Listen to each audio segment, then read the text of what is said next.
नमस्कार, स्वागत है सभी के बाजारों की चाल में। मैं आपके साथ अखिलेश राठी और बाजारों की चाल में चर्चा करने जा रहे हैं। यहाँ पे कृषि फसलों के बाजार के बारे में जानेंगे कि कृषि फसलों का वायदा बाजार किस हिसाब से कारोबार करता हुआ नजर आ रहा है और इस पर हमारी जानकारी की क्या राय है। तो जैसे कि हम देख रहे हैं यहाँ पे कैसे सीड का सितंबर वायदा 5,930 पर कारोबार करता हुआ नजर आ रहा है। कैसे सीड के अंदर एक हल्की सी करेक्शन के साथ कारोबार दर्ज किया जा रहा है। हम देख रहे हैं कि कैसे सीड 6,000 के लेवल के काफी बेहद कारोबार करता हुआ नजर आ रहा है। ये सब बात करें अगर चने की, तो चने का सितंबर वायदा देख रहे हैं कि 5,195 पर कारोबार करता हुआ नजर आ रहा है। 4% का ऊपरी सर्किट चने में देखने को मिल रहा है। हम देख रहे हैं कि चने पर प्रतिबंध लगने के बावजूद भी चने की कीमतों में उछाल देखने को मिल रहा है। तो अब आज किस कृषि फसल में क्या करके चलना सही रहेगा, हफ्ते के आखिरी कारोबारी दिन, आइए जान लेते हैं। इस वक्त हमारे साथ जुड़े हैं मोतीलाल ओसवाल के वाइस प्रेसिडेंट अमित सहजल जी। अमित सहजल जी, बहुत बहुत स्वागत है आपका मांगराम सी पर। जी नमस्कार। नमस्कार अमित जी। अमित जी, देख रहे हैं कि कैसे सीड 6,000 के लेवल के काफी करीब है, लेकिन पिछले 2-3 दिन से 6,000 का लेवल टच नहीं कर पा रहा है। 5,970, 5,980 तक भी हमने लेवल जाते हुए देखा है। 10-20 पॉइंट की दूरी रहती है, लेकिन 6,000 का लेवल टच नहीं हो पा रहा है। तो आपको क्या लगता है, क्या अगले कारोबारी सप्ताह कैसे सीड में 6,000 तक के लेवल देखने को मिल पाएंगे? सर उसमें कोई दिक्कत नहीं है। इनफैक्ट 6,200 तक के लेवल हमें देखने मिल सकते हैं। तो ये सब एक जैसे एक मैटर ऑफ टाइम कहा जाता है जी कि ये इवेंचुअली ये लेवल जो है निकल जाएंगे और 6,200 तक के सर हमें देखने मिल सकते हैं। तो जो होल्ड कर रहे हैं पोजीशंस, जो दर्शक, उनसे मैं यही कहूंगा कि किया जा सकता है और जिन्हें नया बाय भी करना है वो कर सकते हैं 6,200 के लक्ष्य के लिए, क्योंकि यहाँ से रिस्क रिवॉर्ड बेहतर है। हमने देखा कि 2 दिन पहले जो अक्रॉस द बोर्ड नरमी आई थी एग्री कमोडिटीज में, कहीं ना कहीं वो खत्म सी हो गई है। और जो जो जैसे अपनी बात थी कि जिस डायरेक्शन में जो कमोडिटी जानी है वो इवेंचुअली जाएगी। तो मुझे लगता है कि कैस्टर सीड को 6,200 आना चाहिए, तो वो इवेंचुअली नेक्स्ट 3 या 4 सेशन में हमें देखने मिल सकता है। जी, ये सब में जी बात करें चने की, तो चने में देखने के सेबी ने जो रेस्ट्रिक्शंस लगाए हैं उसके बावजूद चने में लगातार खरीदारी बनती हुई नजर आ रही है। अब चना एकदम फिर से 5,100 रुपए के ऊपर कारोबार करता हुआ नजर आ रहा है, एमएसपी के ऊपर लग चुका है। तो अब आपको क्या लगता है, चने में यहां से अभी कितनी मंदी तेजी देखने को मिल पाएगी? जी देखिए, कैसा है कि एक तरह से बैन होने के बाद में तो जो पोजीशन एडजस्टमेंट होती है वो हमने देखी है। शुरुआती दौर में हमने जो तेजी जिन्होंने की थी उनको निकलते हुए देखा, और अब मुझे लगता है कि जिसने शॉर्टिंग किया हुआ था वो भी निकलने की कोशिश कर रहा है, क्योंकि इसमें तो सिर्फ एग्जिट ही हो सकते हैं, नई पोजीशन तो बनाई नहीं जा सकती है। तो बेसिकली जो ओपन इंटरेस्ट है वो कम हो रहा है, और ऐसा लगता है मुझे क्योंकि 5,000 के ऊपर दोबारा सस्टेन होने लगा है। तो जो उसके पिछले हाई थे 5,300 के आसपास या 5,350 के आसपास, वो हमें कुछ दिनों में देखने मिल सकते हैं। जी। तो फिलहाल तो रुख ऊपर की तरफ होगा, लेकिन मुझे लगता है कि 5,350 के आसपास जाके दोबारा दाम जो है वो नीचे आ जाएंगे। जी अमित जी, खबर ये भी निकल के सामने आ रही है और अभी जानकारों द्वारा ऐसी अटकलें भी लगाई जा रही हैं कि जो सरकार है चने की नई एमएसपी जारी कर सकती है, इसलिए सेबी द्वारा चने के वायदा पर रोक लगाई गई है। तो आपको क्या लगता है, अगर सरकार चने की नई एमएसपी जारी करती है तो चने का बाजार कितना इंपैक्ट देख हो पाएगा?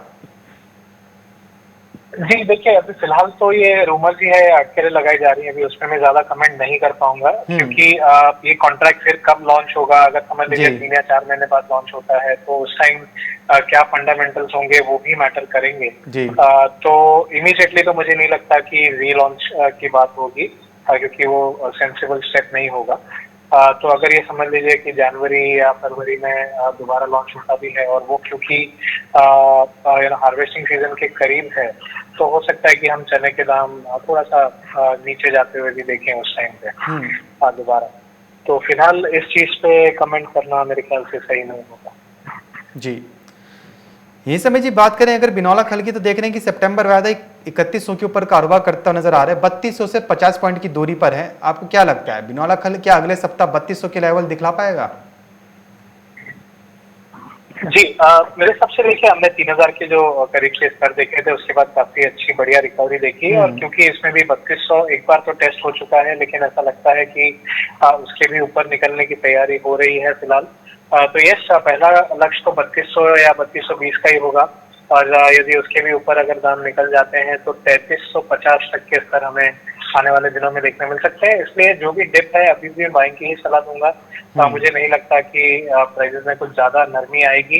पोजिशनल बेसिस पे जो इमीडिएट सपोर्ट है वो 2950 से 2930 का है, और जब तक उसके ऊपर प्राइसेस सस्टेन हो रही हैं तब तक और नई ऊंचाइयां हमें प्राइस में देखने मिल सकती हैं 350 तक। जी, ये सब में जी बात करें अगर मसालों की, तो मसालों में आज हमने धनिया को काफ़ी अच्छा परफॉर्म करते हुए देखा है। देख रहे हैं कि धनिया आपने जो लेवल दिया था 8000 का, उससे सिर्फ और सिर्फ 2 पॉइंट की दूरी पर है और लगभग 2.5% की तेजी धनिया के अंदर देखने को मिल रही है। वहीं से बात करें जीरे की, तो जीरा भी 14,700 के ऊपर निकल चुका है, 15,000 के बेहद करीब है। आपका वो टारगेट भी लगभग अचीव ही होता हुआ नजर आ रहा है। और हल्दी में जो आपने फंडामेंटल्स बताए थे और जो लेवल्स दिए थे वो भी देखने को मिल रहे हैं। तो अब आपको क्या लगता है, जिस हिसाब से मसालों में अब एकदम से तेजी बनती हुई नजर आई है, तो अगला कारोबारी सप्ताह मसालों के लिए कैसा साबित हो पाएगा? जी, बिल्कुल हमने जो 2-3 दिन पहले की जो नरमी आई थी प्राइसेस से, वहां से तो शानदार रिकवरी देखी है, और जो भी लक्ष्य है कहीं ना कहीं हासिल होते हुए दिख रहे हैं। अगर हल्दी की बात करूं तो 8300 के ऊपर के लक्ष्य थे वो हासिल हो चुके हैं, और नेक्स्ट जो टारगेट है मेरे हिसाब से बड़ा लक्ष्य हो जाएगा 8700 से 8750 का, यानी करीबन करंट मार्केट से भी 500 रुपए की तेजी आ सकती है। वहीं आपने धनिया की बात की, तो धनिया में मुझे लग रहा है काफी समय के बाद एक तेजी का रुख देखने मिला है, और सस्टेनेबल तेजी दिख रही है, और हमने करीबन 7600 के ऊपर भी दाम को आराम से सस्टेन होते हुए देखा है। मुझे लगता है कि नेक्स्ट जो बड़ा लक्ष्य है पोजिशनल बेसिस पे वो ऑलमोस्ट 8500 का होगा, यानी वंस अगेन दोनों धनिया और हल्दी दोनों में ही करीबन 500 रुपए की या करंट मार्केट से 5 से 6% की तेजी हमें आने वाले 1 महीने में नजर आएगी, ऐसा मेरा मानना है। तो दोनों ही बेहतर लग रहे हैं बाइंग के हिसाब से। जी, ये सब में जब बात करें अगर एडिबल ऑयल पैक की, तो देख रहे हैं कि आज मस्टर्ड सीड भी काफी अच्छा परफॉर्म करता हुआ नजर आ रही है। 2.25% की तेजी बनती हुई नजर आ रही है और 8000 के पार निकल चुकी, 8100 का हाई लगा चुकी है। तो आपको क्या लगता है, जिस हिसाब से सरसों में तेजी देखने को मिल रही है, तो क्या अब 8200 और 8300 के भी लेवल्स नेक्स्ट वीक देखने को मिल पाएंगे? जी, मेरे हिसाब से ये लेवल आराम से देख सकेंगे। 8200 का जो एक पहला लक्ष्य था उसके काफी करीब तो बाजार आज आके जस्ट छू के गया है, लेकिन मेरे ख्याल से यहाँ पर भी आप 8500 तक के लेवल देख पाएंगे आते हुए। तो मस्टर्ड में भी करंट लेवल से ऑलमोस्ट सिमिलर लेवल भी सिमिलर है, जैसे धनिया और हल्दी की भी बात की है हमने। और जो प्राइस रैली है पोजिशनल बेसिस पे मुझे लगता है कि 450 से 500 रुपए और बाकी है, यानी करीबन 5 से 6% की तेजी आ सकती है। इमीडिएट बेसिस पे जो सपोर्ट है, जब तक 7600 7700 के ऊपर सस्टेन हो रहा है तब तक मुझे लगता है कि मस्टर्ड में भी तेजी का रुख बना रहेगा। जी, ये सब में जब बात करें सोयाबीन की, तो देख रहे हैं कि 5.5% की तेजी बनती हुई नजर आ रही है। सोयाबीन में काफी अच्छे लेवल्स अब देखने को मिल रहे हैं, एक बार फिर से निचले स्तर से खरीदारी निकल के सामने आई है। अमित जी, जानना चाहेंगे आपसे, जिस हिसाब से सोयाबीन के अंदर एकदम से तेजी देखने को मिली है, तो क्या ये रैली नेक्स्ट वीक भी एक्सटेंड हो पाएगी?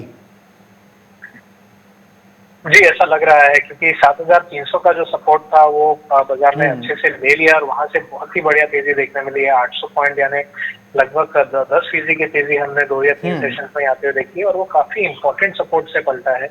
7300 के स्तर जो थे काफी इंपॉर्टेंट थे, और मुझे लगता है कि फिलहाल जो है 8450 ये एक अगला लक्ष्य लेके चला सकता है, जो करीबन करंट मार्केट से ऑलमोस्ट 4% ऊपर है।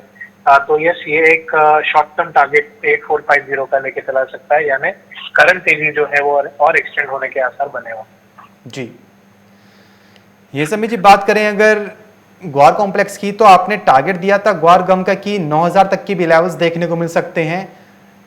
9100 के ऊपर इस समय ग्वार गम का सितंबर वायदा ट्रेड होता हुआ नजर आ रहा है। आपका ग्वार गम का टारगेट अचीव हो चुका है अमित जी, और आपने ग्वार सीड का 5500 का टारगेट दिया था, आपका 5500 का भी टारगेट अचीव होता हुआ नजर आ गया है।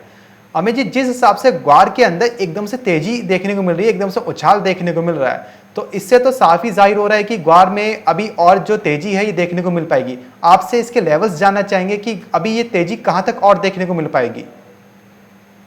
जी बिल्कुल, मेरे हिसाब से पहली बात तो जो सपोर्ट है वो 8700 का सपोर्ट होगा ग्वार गम के लिए, और जो करंट तेजी है मेरे हिसाब से 9650 और उसके बाद 10100, यानी 10,000 का जो फिगर है हो सकता है हमें इसी 2 या 3 महीनों में हमें देखने मिल जाएगा, या आप समझ सकते हैं कि करंट भाव से ऑलमोस्ट 10% की और तेजी देखने मिल सकती है।